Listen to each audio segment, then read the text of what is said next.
ডাঙৰ সৌন্দৰ্যবোধ। গতিকে এই জাতিৰ সেই সৌন্দৰ্য যাতে কোনো কাৰণত আঘাতপ্ৰাপ্ত নহয় তাৰ বাবে মিলিত প্ৰচেষ্টাৰে আমি একাকাৰ হৈ আগবাঢ়ি যাব লাগিব। আৰু আজি তাৰিখত আপোনালোকে নিশ্চিতভাৱে এই কথা উপলব্ধি কৰিছে, ভাৰতবৰ্ষৰ মাননীয় প্ৰধানমন্ত্ৰী নৰেন্দ্ৰ মোদী ডাঙৰীয়াই স্বৰ্গদেউ চাওলুং চুকাফাই ত্ৰয়োদশ শতিকাতে আৰম্ভ কৰা সেই সমন্বয় যাত্ৰাৰ যিটো বাণী, যিটো মূল মন্ত্ৰ, সেই মন্ত্ৰকে আন্তৰিকতাৰে আঁকোৱালি লৈ তেখেতৰ ভাষাৰে কন্যাকুমাৰীৰ পৰা কাশ্মীৰলৈ, অৰুণাচল প্ৰদেশৰ পৰা গুজৰাটলৈ এই বিশাল উপমহাদেশত তেখেতে বিভিন্ন জাতি গোষ্ঠীৰ মাজত সমন্বয় বাতাবৰণ সৃষ্টি কৰি ঐক্যবদ্ধভাৱে পৰিশ্ৰম কৰাৰ নিমিত্তে सबका साथ,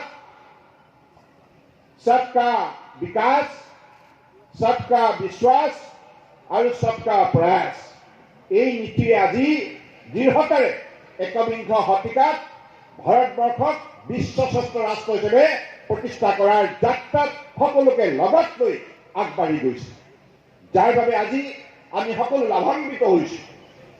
আজি ভাৰতীয় জনতা পাৰ্টীৰ নেতৃত্বত পৰিচালিত দিল্লী এনডিএ চৰকাৰ আৰু ভাৰতীয় জনতা পাৰ্টীৰ নেতৃত্বত চলা অসমৰ মিত্ৰজোঁটৰ চৰকাৰ, দুয়োখন চৰকাৰে একেটা নীতিকে আজি আন্তৰিকতাৰে আঁকোৱালি লৈ নিষ্ঠাৰে ইয়াক কাৰ্যকৰী ৰূপ দিয়াৰ বাবে সকলো সৰু বৰ জাতি জনগোষ্ঠীক যেনেধৰণে মৰ্যাদা প্ৰদান কৰিছে, ইয়াৰ যোগেদি আমি আগন্তুক দিনত অধিক শক্তিশালী হওক এই কথা নিশ্চিত। এতিয়া আৰু অসমীয়া জাতি পিছপৰা জাতি বুলি পৃথিৱীৰ কোনোৱে ক'ব নোৱাৰিব। ক'ব পাৰিব নেকি? ক'ব পাৰিব নেকি? পাৰিব নেকি? কাৰণ এতিয়া অসমৰ সমাজ জীৱনে আজি তাৰিখত সংকল্প লৈছে, আমি ভাৰতবৰ্ষৰ 5খন শ্ৰেষ্ঠ ৰাজ্যৰ ভিতৰত অন্যতম হিচাপে নিজক প্ৰতিষ্ঠা কৰিম। অলপ সঁহাৰি জনাব আকৌ।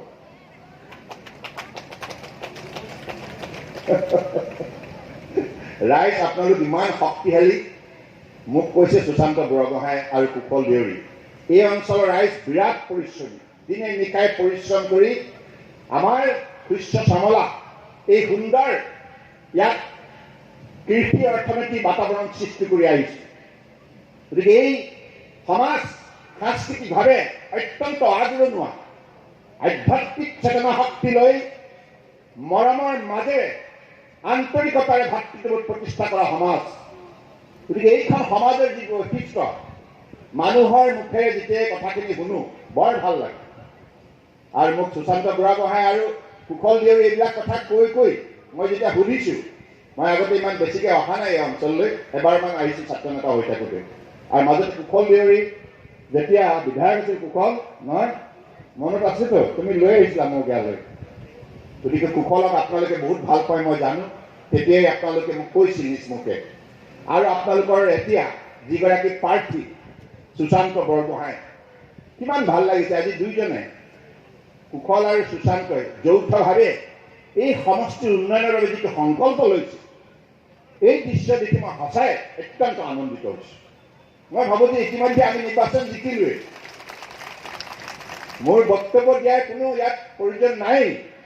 মই ভাবোঁ যে ৰাইজে সিদ্ধান্ত ল'লেই, কেৱল আপোনালোকে ৰেকৰ্ড সংখ্যক ভোটত সুশান্ত বৰগোহাঁইক জিকাব লাগিব। জিকাবনে? জিকাবনে? জিকাবনে?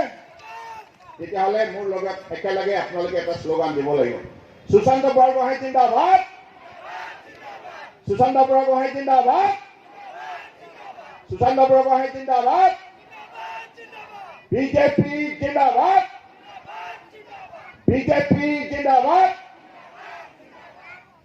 গতিকে আপোনালোকে কামখিনি ইতিমধ্যে সম্পূৰ্ণ কৰিলেই, কেৱল আনুষ্ঠানিকতা বাকী আছে নহয়।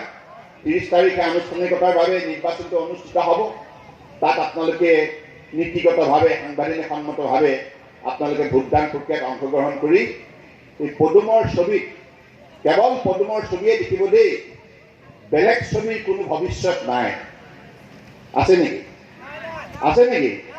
গতিকে কেৱল পদুমৰ ছবি। এই পদুমৰ ছবিত ভোট দি এই অঞ্চলৰ আগন্তুক দিনত সোণালী অধ্যায় আপোনালোকে আৰম্ভ কৰক আৰু এই অঞ্চলৰ মৌলিক সমস্যাৰ কথা ইতিমধ্যে মোক সুশান্ত আৰু কুশলে জনাইছে। ইয়াত মঠৰো এটা সমস্যা আছে বুলি কৈছে আৰু মাটিৰ পট্টাৰ কথা কৈছে। আপোনালোকে চিন্তাই নকৰিব, দুইটা সমস্যাৰ সমাধান হ'ব।